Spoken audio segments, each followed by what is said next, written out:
Hello and welcome to the Data Engineering Podcast, the show about modern data management. Atlan is the metadata hub for your data ecosystem. Instead of locking your metadata into a new silo, unleash its transformative potential with Atlan's active metadata capabilities. Push information about data freshness and quality to your business intelligence, automatically scale up and down your warehouse based on usage patterns, and let the bots answer those questions in Slack so that the humans can focus on delivering real value.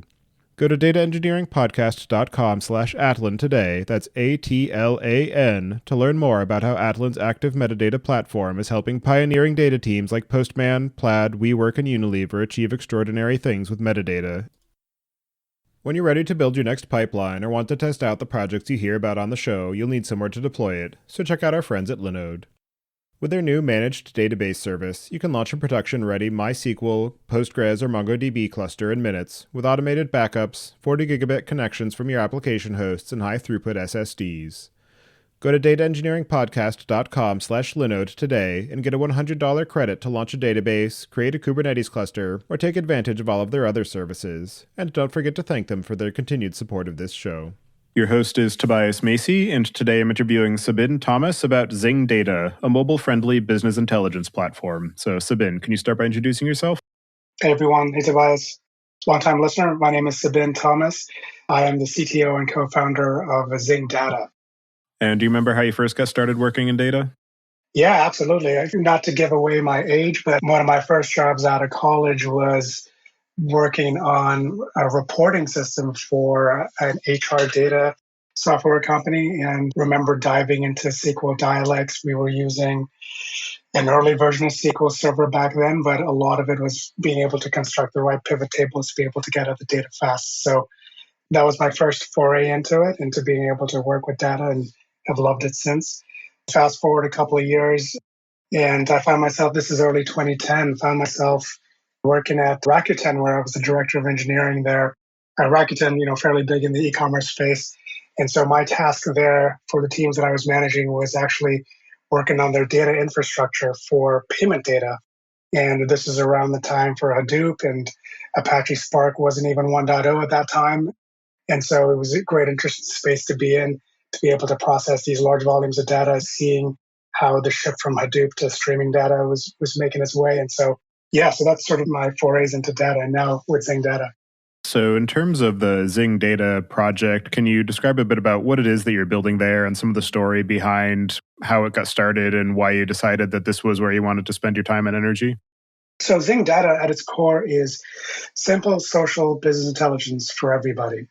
And we say that because we ourselves ran into that problem set, where I, as in engineering and in engineering leadership and in product management, never fully had access to data at my fingertips. There was always something that I had to go pull up on my laptop or my desktop to be able to query stuff. And so in the middle of a meeting, in the middle of some active, product discussions, not being able to see what the analytics looked like, user data looked like, or product usage data looked like, seemed to be a problem. And so having faced this ourselves, we said there's got to be a better way to access it.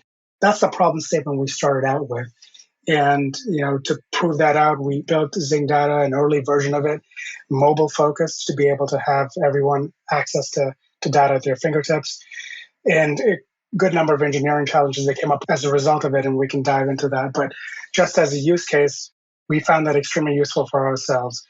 And then when we put the product out there, we were quite surprised by the types of users signing up. People who traditionally would never have had access to a data engineering team or data visualization software. We were seeing people like truck drivers signing up, inventory managers at warehouses signing up. Again, traditionally non-data use cases that had organically signed up, and this told us the problem set is actually a lot bigger than we thought. With this idea of mobile access to business intelligence, on the one hand, you can say, well, I've got that with any web-based business intelligence platform because I can load the site and I can look at the charts. And I'm wondering if you can provide some nuance and distinction to what it means for business intelligence to be used in a mobile context. Yeah, absolutely. So the premise here is, I think with the result of the pandemic, everybody's been displaced in some fashion. And surprisingly, we've seen people have a good amount of their work done, not just at their laptop, but on their phone. If you're using Slack, there's a huge percentage of people that are just using it directly to get work done on their phone. So we're looking at 76% of monthly active users are people using Slack on their phone. Same way with Google Docs, G Suites. So there's a good swath of productivity use cases that can be done mobile first. But the challenge there is, in the context like you mentioned, existing BI software, the interactivity of having a display on a mobile browser and then having to pinch and try to be able to get into the zoom of the actual data is quite problematic. And that itself is a use case scenario I personally have dealt with. Beyond that, there's a whole engineering backend architecture difference as well in how you represent that's made to be mobile first. Our data is ubiquitous. We have a mobile app, we have web app as well. So we've seen how you can represent data differently, but in the way we've architected it, the architecture to be able to represent on mobile first is quite different. Things you have to take into account are like small form factor. If you're looking at a data set on your phone, there is no reason for you to pull down 40,000 rows from a SQL query result. That just doesn't make sense. And that doesn't help you do further data analysis. There's also interactivity. I mentioned the pinching and having to like squint into the results to be able to get that. Interactivity with mobile apps is almost second nature at this point. When you open up an Uber to like tap, to be able to swipe, to like a long press, to be able to get to certain actions. And these are actually the basics of how we've designed our app as well. So there's like an interactivity difference there. And then I think the last thing here is sort of like the query composition piece. When you're looking at your results, if you're trying to pull up sales data by region, we know that you're on your phone, you're in a particular location, you have particular connectivity, 3G or 5G, whatever it is. You are backgrounding the app to go into another app and then come back to this. So the mobile architecture to be able to handle all of that is pretty complex. And that's we've taken a long, hard look at being able to design this right from the ground up. And I think we've done that very well with Zing Data.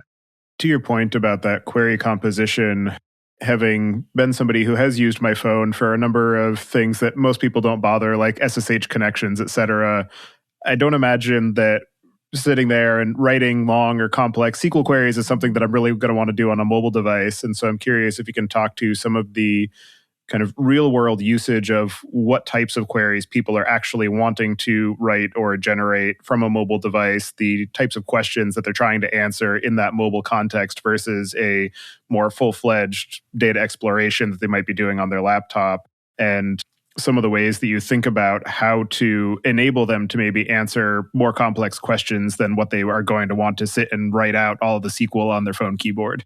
Yeah, absolutely. Writing out SQL on your mobile keyboard is generally not advisable.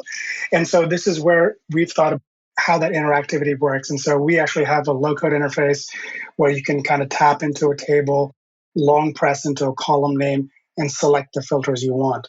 All of this without having to type in SQL. So there's a mechanism there that allows you to be able to get to a result pretty quickly. And on the back end, we're doing pretty intelligent query composition to say, for the categories and the attributes you're trying to view in your query result, here's what the ranking in the window function looks like. And we will sample that data down for you if it ends up being in a large result set. So that's sort of like the query intelligence layer, if you will, that's happening behind the data set. But then to be able to handle connections, SSH connectivity, direct peering across AWS networks, VPC peering, SSH tunneling to be able to get even more granular access. All of these things are key tenets of how you would access data normally within enterprises, even cross-department. And so these are all things that we've designed for to be able to kind of leverage the broad access patterns. Another aspect of a mobile business intelligence system is that when you are mobile, there are particular ways that you want to interact with the data versus what you would want to do on a laptop or from a kind of full data exploration suite.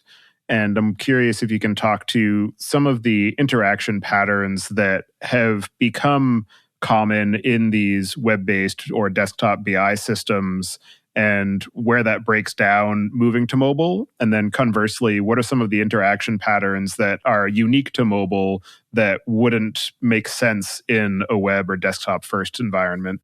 Yeah, absolutely. Right. Thanks for clarifying that. So in the signups that we've seen, again, we've done very limited marketing at this point in time. So all the usage we've seen has been completely organic. And so in the signups that we've seen, there's this concept of a deskless workforce, which is folks that are never at a desk working, they're always on the go. And the typical persona here is, your salesperson or field sales folks that's going from meeting to meeting.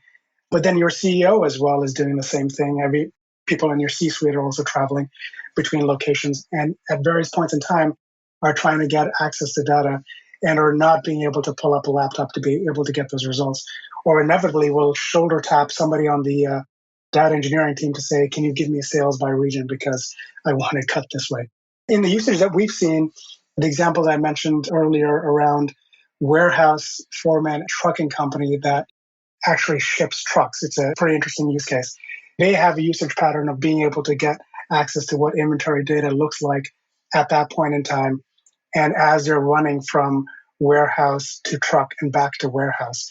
And this is not somebody who's at a laptop. This is not somebody who's at an office per se.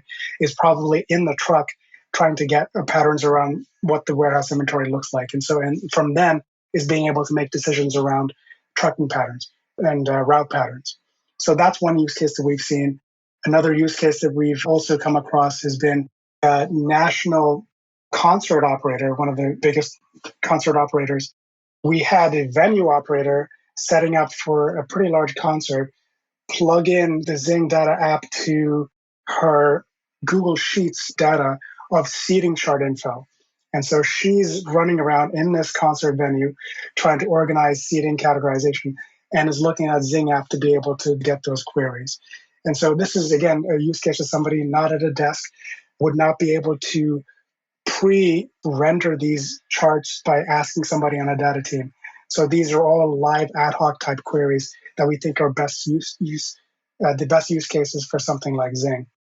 Where it kind of breaks down from your desktop to mobile, I think for us, the way we see it is ubiquitous access. If you're doing something on your mobile, you should be able to pick up where you left off on your web and be able to continue that data analysis and the exploration there.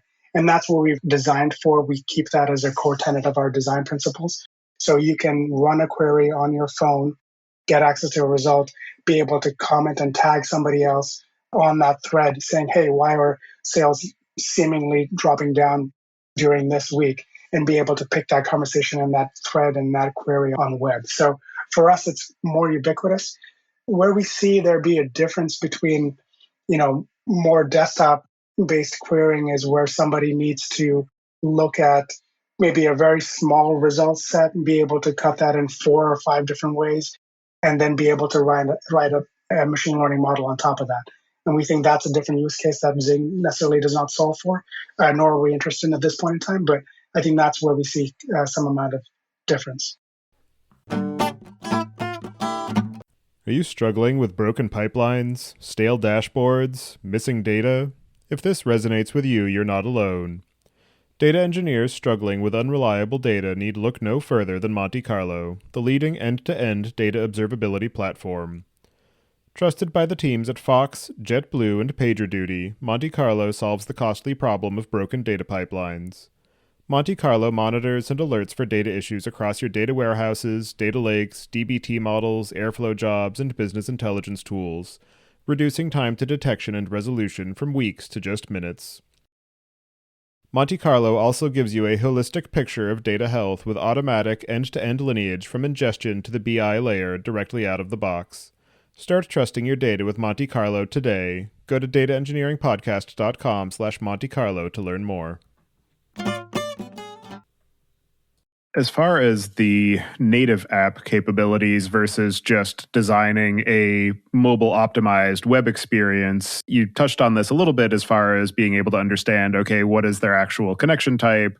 What are the resources available on the device? I'm wondering if you can just talk to some of the ways that you are engineering around this mobile native capability and some of the features that would be effectively impossible or at least exceedingly difficult if you were to try and stick with a web-first implementation.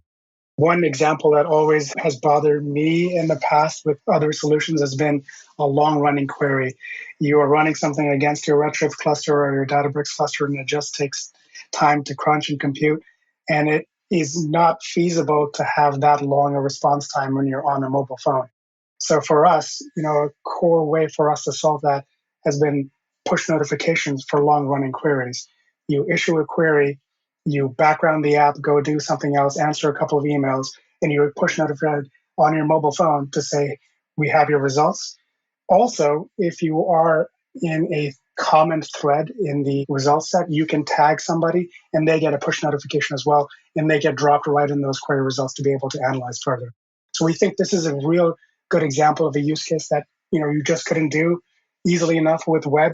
There are WebSockets that you could have to do a persistent connection, but in that mobile use case, this is just much more native in that scenario. In the architecture of what you're building at Zing Data, I'm wondering if you can talk to the breakdown of what are the types of operations that you're doing in the mobile device, how you think about being able to manage intermediate data sets so that you don't have to constantly be streaming information back and forth between the mobile client and the backend system, and just some of the engineering challenges that you've had to work through as you've gone from idea to where you are now. Yeah, absolutely. And I think that's something we're still iterating on. There are some really good technologies out there that have come out in the most recent few weeks. I mean, Postgres, WASM, to allow you to be able to run that completely in browser has been pretty interesting. There's DuckDB that gives you really good, single core performance. When you're running it on mobile, the compute resources are obviously limited. So there's some interesting projects out there that I think we can kind of leverage on. For us right now, we focus very much on the query intelligence piece, which is how you construct that query to be able to get you the most interesting data quick and fast, and then be able to iterate on those queries. So I think there's a future where we could kind of integrate that, where you would be actually seeing, more fine grained analysis happen on your device's silicon. But I think there's a few nuts and bolts to figure out there before we can do that. But that's been a core part of our thinking, which is to be able to not have to run this on the mobile phone, given its limited resources and RAM.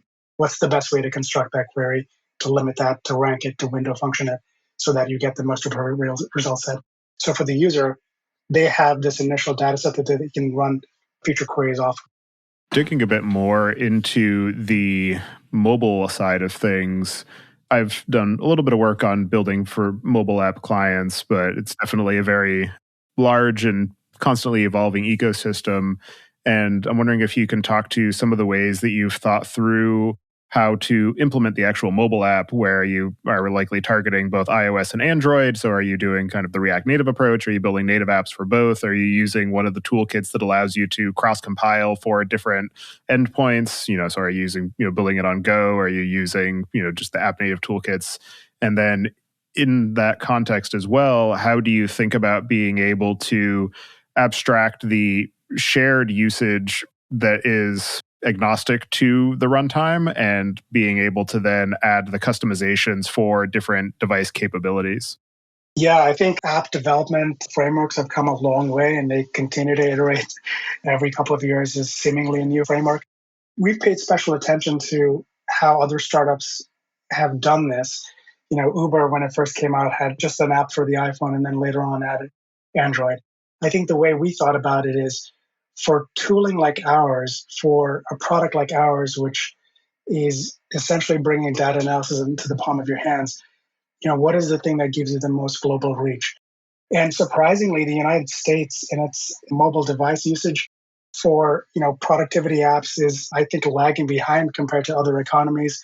If you look at emerging economies, they've sort of jumped the gun completely from dial-up all the way to wireless 5G, to which mobile phone is primarily your primary computing device. So we thought about that. And we know that the stats between iPhone and Android usage vary widely outside the United States. And so for us, it was important to have something cross-platform from day one. Our SDK of choice has been Flutter, that Google put out, I'd say about 6 years now, if I get my math right.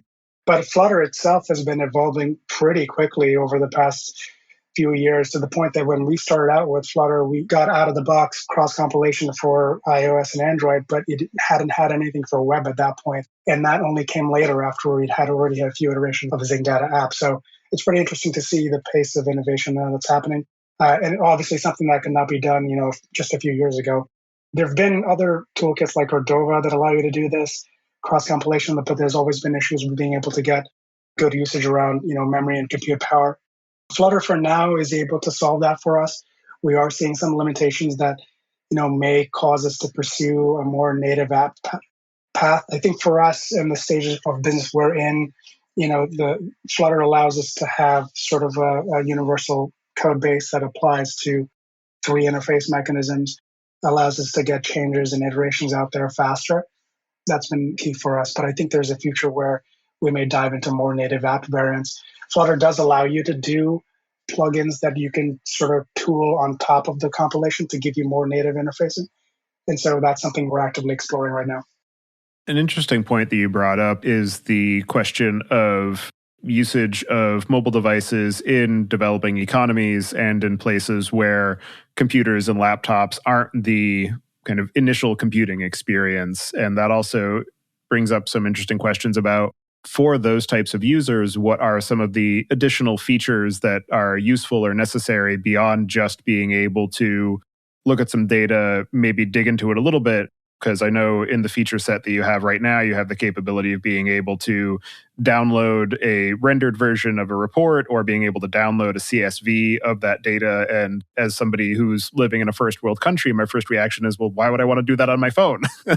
Right. Why do I care about that? But I'm curious if you can talk to some of the ways that you're thinking about the needs and requirements for some of these other types of users who aren't necessarily in a developed economy or who don't have a laptop and a tablet and a phone and all these other different computing devices to be able to work from. Yeah, absolutely. So, one use case that we've seen, Latin American retail chain, they do a small kind of furniture supplies, not a grocery chain, but they have about 8 stores. And they are currently using us to track inventory levels. The sign up came from like an Android device. And that was just the primary mechanism for this one inventory manager that's tracking this across these 8 locations. And their mechanism of accessing data has been primarily mobile. There's been no laptop usage or no desktop usage that we can tell of. And for the feature set that we have, one thing that really applies to them is our ability to sort of create alerting data on time series data that you can get push notified for. This completely absolves, the need for a data engineering team or anybody to create an Airflow job. You can, from your phone in about 4 or 5 taps, look at, usage data, be able to sort of provide levels and then create a push notification alert so that as that data changes, you get notified on that phone. And so this is a use case that we saw this user do and kind of surprised us to understand why they would need to track this, but it's just something that's just so native for this person to be able to manage all these locations. Not having had this access, I think they would have had to hire, few more folks to be able to split that task out. But with Zing Data, they're able to make use of this use case.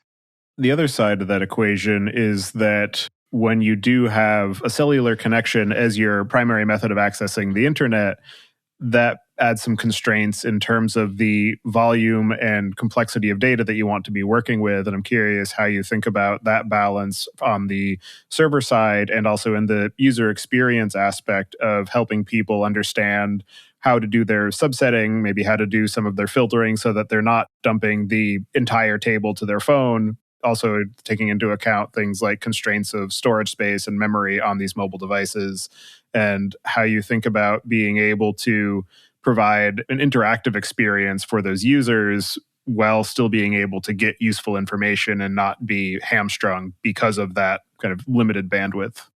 Yeah, absolutely. I mean, one thing that we kind of don't ever take for granted is good, strong connectivity. So, by designing for like limited and spotty network from the ground up, we're able to take all of those design decisions into our backend. So, one thing that we do when you've connected us to any of your data sources is that we're able to compute from the data types of the tables that you're interested in looking at or the columns that this looks like time series data and will automatically do relative date filtering for you. So this doesn't mean that you need to pull down sales data for the last 10 years if that's the only database that you have. An automatic default in that scenario is to be able to pull down last 7 days. And those are things that the user can toggle again, drag and drop between. But that's an example of a smart default that we think really speaks to this use case where somebody's out in the field, spotty 3G connection because 5G is yet to get there, but wants to get access to this one data. So that's an interesting use case. Other smart defaults that we think about take into account multiple fields. If we can tell you that this is time series data with monotonically increasing values on these particular attributes, that tells us that this is something that can be aggregated on. So for a data type that is your integer to big int to float, we can aggregate on that, and that becomes a filter option that is already done for you, or you can choose from. It makes no sense to show an aggregation option on the string data, which you kind of see with other BI vendors, but for us, that is a smart default. So it kind of takes all this cognitive load from the user. Don't have to think about what is the underlying data, but be able to more think about the type of question and the answer they're trying to get to. Data engineers don't enjoy writing, maintaining, and modifying ETL pipelines all day, every day, especially once they realized that 90% of all major data sources like Google Analytics, Salesforce, AdWords, Facebook, and spreadsheets are already available as plug-and-play connectors with reliable, intuitive SaaS solutions. Hivo Data is a highly reliable and intuitive data pipeline platform used by data engineers from over 40 countries to set up and run low-latency ELT pipelines with zero maintenance. Boasting more than 150 out-of-the-box connectors that can be set up in minutes, Hivo also allows you to monitor and control your pipelines.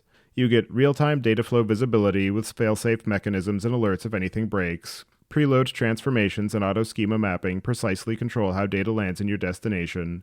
Models and workflows to transform data for analytics, and reverse ETL capability to move the transformed data back to your business software to inspire timely action.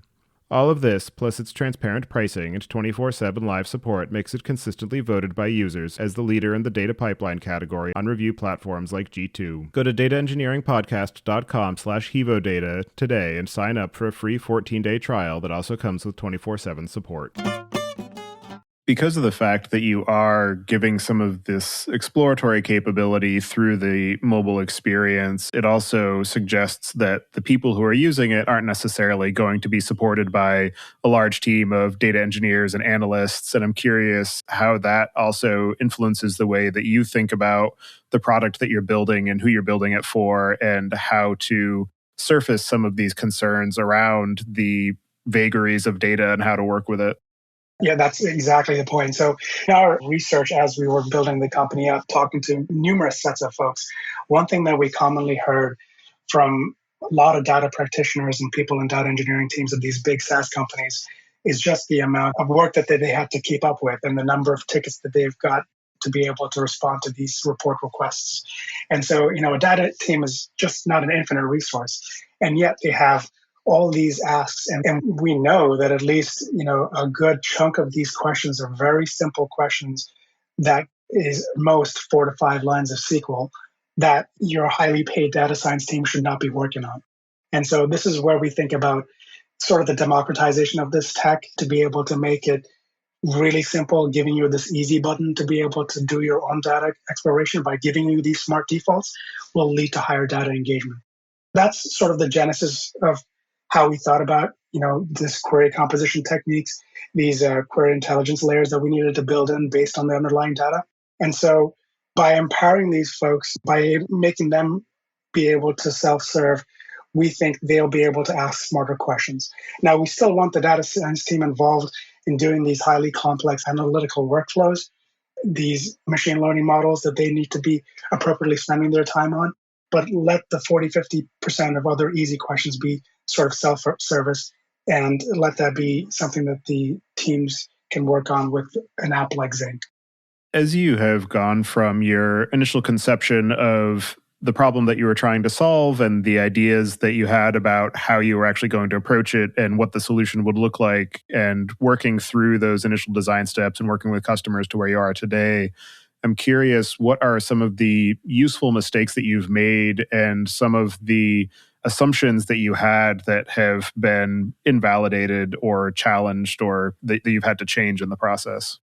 Yeah, absolutely. I think one thing is the thing I brought up earlier, which is like this difference between emerging economies, global usage of BI versus, BI usage in in the States and Europe and how there's a difference there.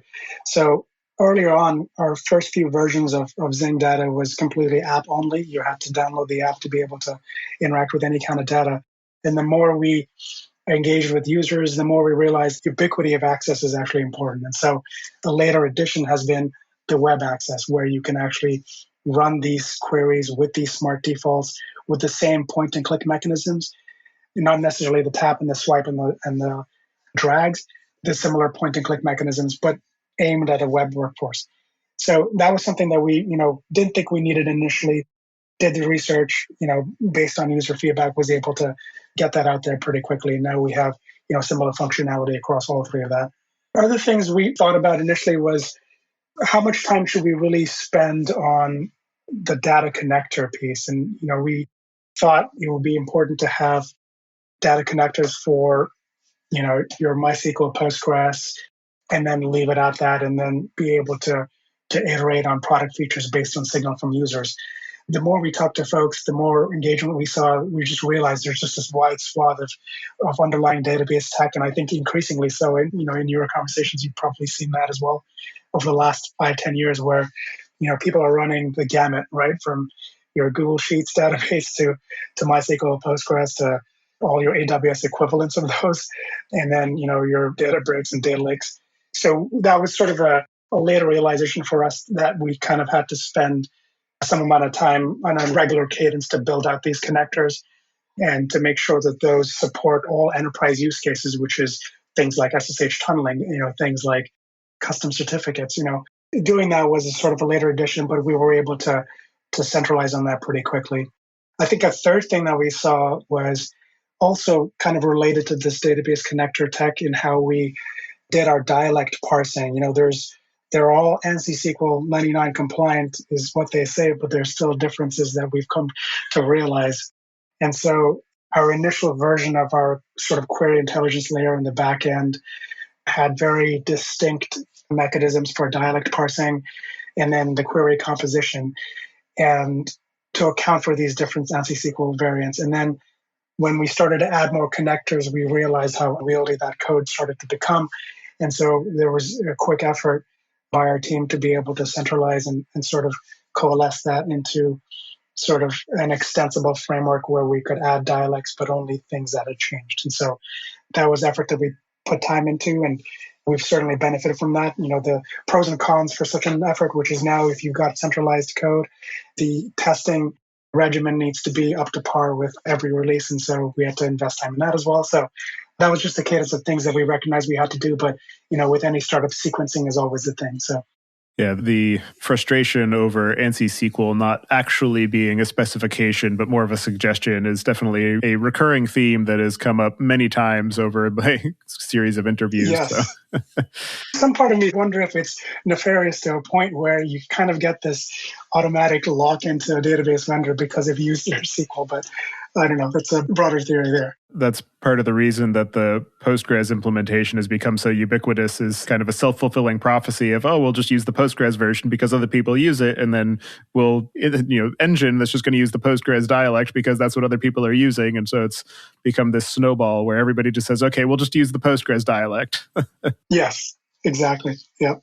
So one thing that is on our to-do list from a feature standpoint is SQL Server integration. It's strange that that's the first database I ever worked with in a professional setting, and that is something we have yet to connect with. But there are strong differences there in the ANSI SQL compliances there. So absolutely, and the additions. Having written some fairly gnarly T-SQL, it's been a while, right, but right, T-SQL, PL SQL, yes.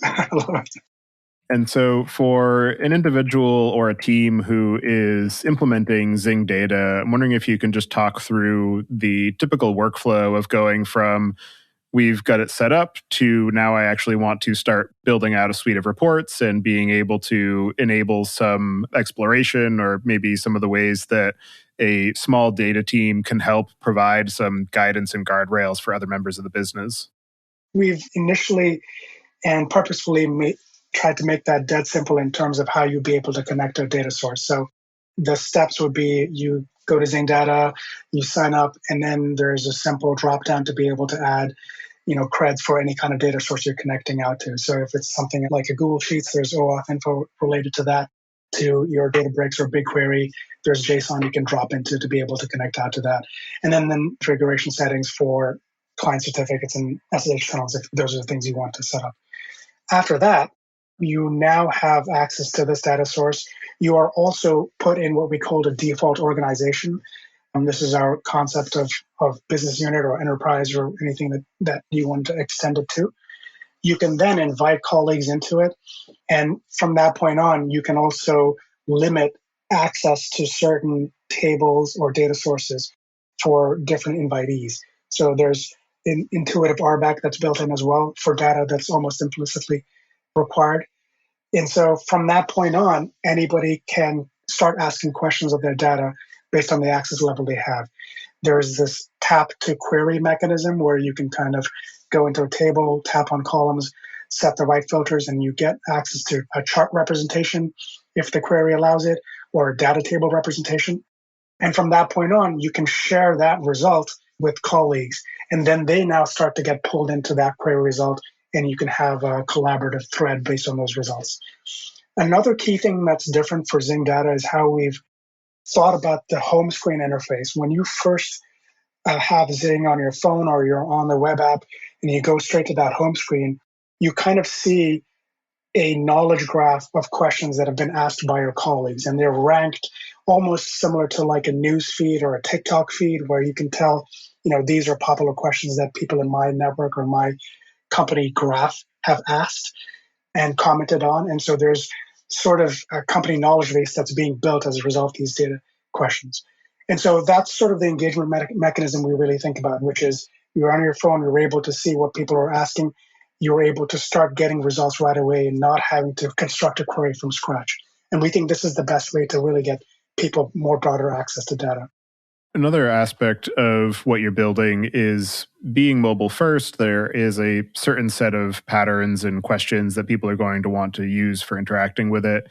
I'm curious if you see it as being the primary or sole business intelligence system that users implement, or if it is also often used as an augmentation to other business intelligence or data exploration suites that might be available to an organization. I think for where we are now, again, just kind of relating back to the spectrum of users that we're seeing, from this deskless workforce type users that have never interacted with the data team to people in divisions inside of a really big SaaS company are using us because they can't get time on the data team. So just given the spectrum of users, I think, we are a really good solution for these folks to be able to get access to the data. So in those scenarios, for the product manager who's at a big SaaS company and has waited a month to get a turnaround on the report they've asked their analyst team, Zing Data would be sort of an augmentation to their existing tooling.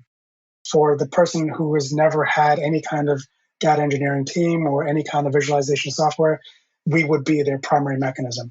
I think long term, the way we think about it is, we really focus on the use case. We really focus on how people are interacting with data now and into the future. And I think if we do this right, we will become the primary mechanism. Because if you've made this really simple, more people are going to want this and more people will want to engage with the data, which is the ultimate dream of, I suppose, any data team. In your experience of building Zing Data, both the technology and the business and working with your customers, what are some of the most interesting or innovative or unexpected ways that you've seen the product used? We continue to be surprised by this. I think the example that I put earlier around the concert operator using us to look at seating chart info was something that we hadn't thought to ever manifest as a BI use case. We've actually seen, signups from national pizza chains as well, where they want to track levels of tomato sauce in the different franchisees. And so that's another use case that is, atypical for what I think is a typical BI use case, inventory management. I think we will continue to be surprised by the use cases here. When we make something as simple as we have done with Zing, I think it starts people's thoughts around how to best use this. If I can use it for this, why can't I use it for that as well? So why limit myself to only just sales data? Let me look at product usage data. Why just limit myself to that? Let me look at, developer commit data. Like there's wide interesting use cases that we've seen. But I think these are two good examples that we've seen that we've never thought would be reality. And what are some of the most interesting or unexpected or challenging lessons that you've learned in the process? For us as a startup and working with some really interesting enterprises, it's been interesting for us to see and evolve sort of our roadmap based on what we think is going to be important and what enterprises want now. I think for us as Zing Data, we're kind of bridging the gap between where we see a future in 2030 where everybody's just interacting with data on their phone. Nobody ever has a laptop to be able to pull up a BI tool, to where we are now, which is enterprises primarily use, visualization software on their laptop. So I think for us, learning has been how to bridge that gap, how to sequence the feature sets correctly. So we are kind of solving for both use cases. We can help the farmer who is out in the field want to look at his machine IoT data versus the person who's at the big SaaS company wanting to look at product usage data. So, web interface, for example, was one good example that we kind of initially didn't think we needed to have, but then later came to the realization that this was a big part of it. Those have been interesting. I think I've mentioned the thing around data connectors, how there's been a broad usage around different types of databases. I think we'll continue to evolve. I think the future is pretty interesting for us to see what else we can bring in. And so, for people who are interested in being able to access their data away from their desk or away from their laptop, what are the cases where Zing is the wrong choice? Yeah, absolutely. I think Zing Data really shines for the 40 to 50% of asks of data teams right now, which is, give me product data, usage data, user data, and so on. This 4 to 5 lines of SQL that people can easily query off of. I think we really shine in those use cases. You can certainly construct more complex SQL. We actually have a full SQL editor as well that you can kind of save as a question, be able to share out. Where we think Zing is probably not the best choice at present, and I think this is probably a gap that we'll cover later on as we evolve, is probably where you need to do really deep analytical models, where you need a Jupyter notebook to be able to crunch through the different iterations and the different possibilities. And I think these are where you have your data science teams to really help with. I think in those cases, at present, Zing Data would not be something you would use for that. We still think that that's a gap that we can really close in the next few months to a year. And I think that's something we're really looking forward to. But at present, this is where we are. As you continue to build out the product, what are some of the things you have planned for the near to medium term, or any particular projects or problem areas that you're excited to dig into? Yeah, absolutely. We are just deep heads down into product and feature development.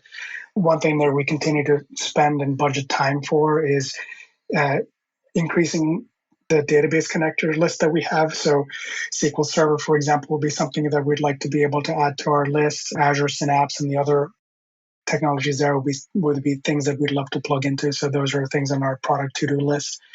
And then sort of expanding on our enterprise feature list, audit log availability, surfacing those up in the console to be able to really get access to that.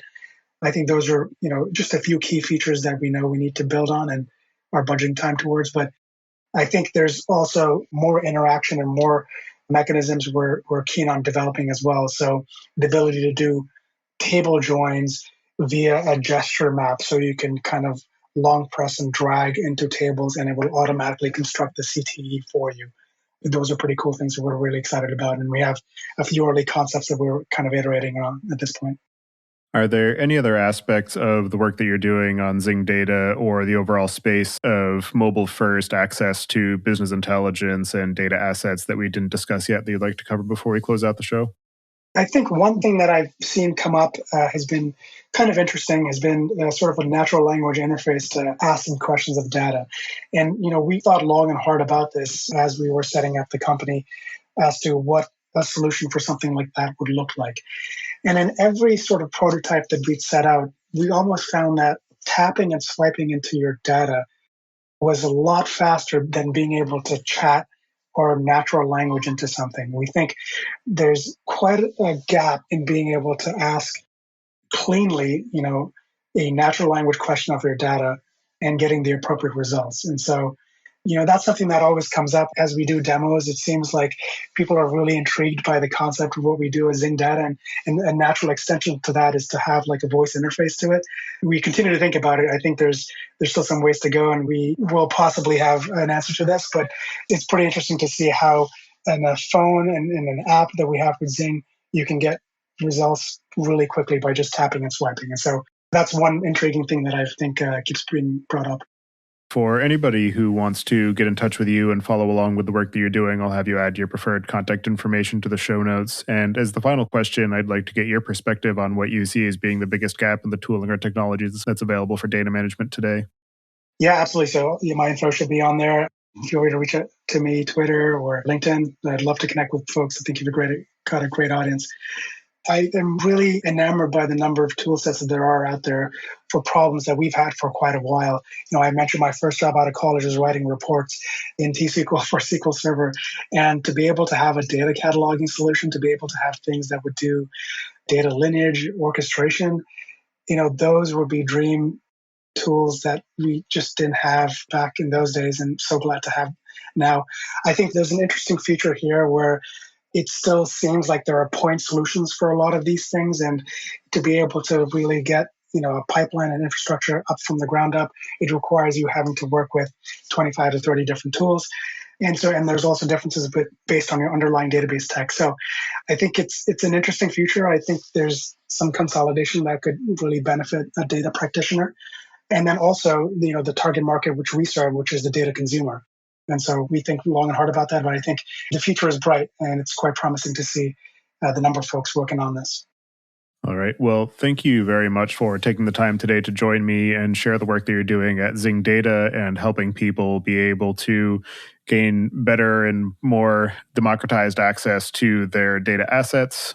Definitely appreciate the work that you and your team are doing for that. So thank you again for taking the time, and I hope you enjoy the rest of your day. Absolutely. Thanks so much, Tobias. It's a great show. Love listening, and thank you for the opportunity.